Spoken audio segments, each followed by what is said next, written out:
বিসমিল্লাহির রহমানির রহিম। আসসালামু আলাইকুম শিক্ষার্থী বন্ধুরা, স্কুল অফ সেলফ স্টাডির ইউটিউব চ্যানেলের পক্ষ থেকে তোমাদের সকলকে স্বাগত জানাই। আমরা সত্যিই তোমাদের ভালোবাসা পেয়ে খুবই মুগ্ধ। এভাবে আমাদের ভালোবাসবে এবং কি পাশে থাকবে, এবং এই ভালোবাসাটা আমাদের দেখিয়ে যাবে। অবশ্যই আমাদের চ্যানেলের সকল ভিডিও লাইক এবং কমেন্ট করবে এবং শেয়ার করবে, আর স্কুল অফ সেলফ স্টাডি চ্যানেলটি সাবস্ক্রাইব করবে। আজকে আমরা পঞ্চম সপ্তাহের অ্যাসাইনমেন্ট নিয়ে আলোচনা করব। অষ্টম শ্রেণীর ইসলাম ও নৈতিক শিক্ষা, চতুর্থ অধ্যায় আখলাক। অ্যাসাইনমেন্ট ও নির্ধারিত কাজ: উদ্দীপকটি পড়ে সংশ্লিষ্ট প্রশ্নের উত্তর দাও। জনাব নকিব স্বকীয় উদ্যোগে যোগাযোগ ব্যবস্থার উন্নয়নের জন্য এলাকার কতিপয় বন্ধুদের নিয়ে প্রতি শুক্রবার রাস্তাঘাট মেরামত ও সংস্কার করেন।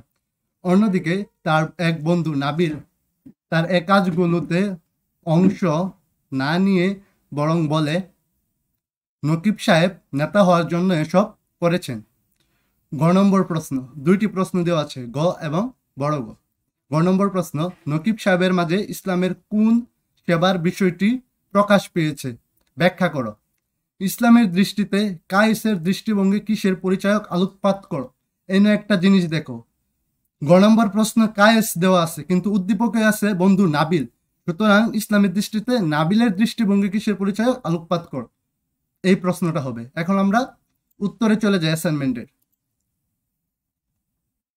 প্রথম প্রশ্নের উত্তর, নকিব সাহেবের মাঝে ইসলামের সমাজ সেবার বিষয়টি প্রকাশ পেয়েছে। সমাজের বঞ্চিত জনগোষ্ঠীর কল্যাণে স্বেচ্ছায় গৃহীত কাজকে বলে সমাজসেবা। ব্যাপক অর্থে মানব কল্যাণ ও উন্নয়নের জন্য গৃহীত সকল কর্মসূচি সমাজসেবা নামে পরিচিত। উদ্দীপকের জনাব নকিব তার নিজের উদ্যোগে এলাকার যোগাযোগ ব্যবস্থার উন্নয়নের জন্য এলাকার কতিপয় বন্ধুদের নিয়ে প্রতি শুক্রবার রাস্তাঘাট মেরামত ও সংস্কার করেন। সমাজে যারা বিত্তশীল আছেন তাদেরকে সমাজের অবহেলিত মানুষের কল্যাণের জন্য প্রতিষ্ঠান গড়ে তুলতে হবে। এমন প্রতিষ্ঠান গড়তে হবে যেখানে লোকেরা কাজ করে তাদের আর্থিক সমস্যার সমাধান করতে পারবে। এছাড়া এলাকার উন্নয়নের জন্য শিক্ষা প্রতিষ্ঠান গড়ে তুলে অশিক্ষা ও দুর্নীতিমুক্ত, অশিক্ষা ও নিরক্ষরতা মুক্তি করতে পারবে। এ লক্ষ্যে আল্লাহ তাআলা পবিত্র কোরআনে বলেছেন, পাঠ করুন আপনার প্রতিপালকের নামে যিনি সৃষ্টি করেছেন। সূরা আল আলাক আয়াত 1। তাছাড়া সমাজের সেবার জন্য একজন সমাজসেবক অন্যদের সহযোগিতা নিয়ে রাস্তাঘাট নির্মাণ ও পুরাতন রাস্তা সংস্কার করতে পারেন। সমাজে যারা বিত্তশালী আছেন তাদেরকে সমাজের অবহেলিত মানুষের কল্যাণের জন্য প্রতিষ্ঠান গড়ে তুলতে হবে। এমন প্রতিষ্ঠান গড়তে হবে যেখানে লোকেরা কাজ করে তাদের আর্থিক সমস্যার সমাধান করতে পারবে। তাছাড়া এলাকার উন্নয়নের জন্য শিক্ষা প্রতিষ্ঠান গড়ে তুলে অশিক্ষা ও নিরক্ষরতা মুক্তি করতে পারবে। এ লক্ষ্যে আল্লাহ তাআলা পবিত্র কোরআনে বলেছেন, পাঠ করুন আপনার প্রতিপালকের নামে যিনি সৃষ্টি করেছেন। সূরা আল আলাক আয়াত 1। এছাড়া সমাজের সেবার জন্য একজন সমাজসেবক অন্যদের সহযোগিতা নিয়ে রাস্তাঘাট নির্মাণ ও পুরাতন রাস্তা সংস্কার করতে পারেন। এই পৃষ্ঠা কিন্তু আমরা দুইবার পড়ছি, তোমরা খেয়াল করো যাতে তোমরা পজ করে লিখতে পারো। হ্যাঁ, এবার আমরা পরের পেজে চলে যাই। এছাড়া পুল সাঁকো নির্মাণ করা, রুগ্ন ব্যক্তির সেবা করা, আহত ব্যক্তিকে চিকিৎসা কেন্দ্রে পৌঁছে দেওয়া, রাস্তার পাশে ছায়াদার বৃক্ষ রোপণ করা, বৃক্ষ সংস্করণ করা, জনসেবার দ্বারা সমাজের উন্নতি করায় উদ্দীপকের নকিব সাহেবের মাঝে ইসলামের সমাজ সেবার বিষয়টি প্রকাশ পেয়েছে। এ কাজের ফলে নকিব সাহেব আল্লাহ তাআলার সাহায্য লাভ করতে পারবে। আরবিতে প্রবাদ আছে, জাতির নেতা তিনি যিনি তাদের সেবক।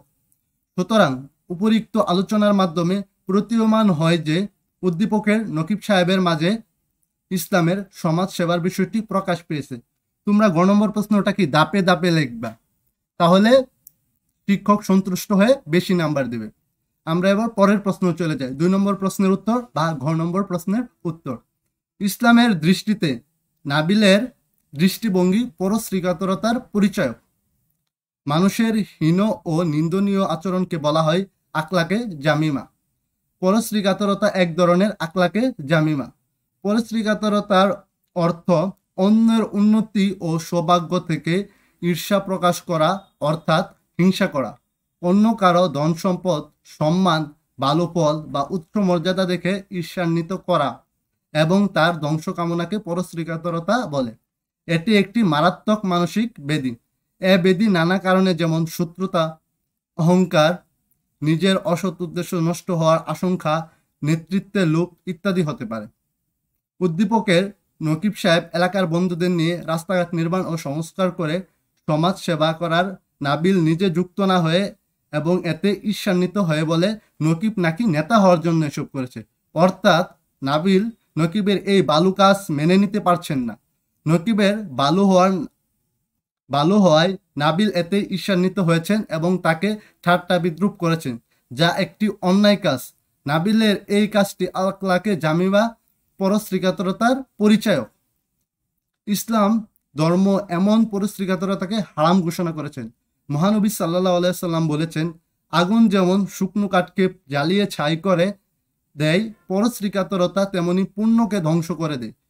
মুসনাদি শিহাব। পরশ্রীকাতরতা মানুষের শান্তি বিনষ্ট করে, মনে অশান্তির আগুন জ্বালিয়ে রাখে। আল্লাহ তাআলা হিংসা বর্জনকারীকে ভালোবাসেন। হিংসা বর্জনকারী জান্নাত লাভ করবেন। তাই আমাদের উচিত হিংসা না করা এবং অন্যের ক্ষতি না চাওয়া। সুতরাং বলা যায়, উদ্দীপকের নাবিলের আচরণকে আখলাকে জামিমার পরশ্রীকাতরতার পরিচয়। এভাবে আমরা প্রশ্নটা শেষ করব এবং কি সবসময় চাইবো যে প্যারা আকারে লিখতে। এবং ইসলামের ক্ষেত্রে আয়াত খুবই গুরুত্বপূর্ণ এবং হাদিসগুলান খুবই গুরুত্বপূর্ণ। এগুলান আমরা বেশি বেশি দেওয়ার চেষ্টা করব। শিক্ষার্থী বন্ধুরা, আশা করি আমাদের পাঠটি বুঝতে পেরেছ এবং অবশ্যই আমাদের YouTube channel school of self study subscribe করবে এবং আমাদের পাশে থাকবে। এবং যে কোনো সমস্যা হলে সমস্যা জানিয়ে school of self study group এবং স্কুল অফ সেলফ স্টাডি পেজে অবশ্যই যোগাযোগ রাখবে এবং কি লাইক দিয়ে আমাদের পাশে থাকবে। আসসালামু আলাইকুম।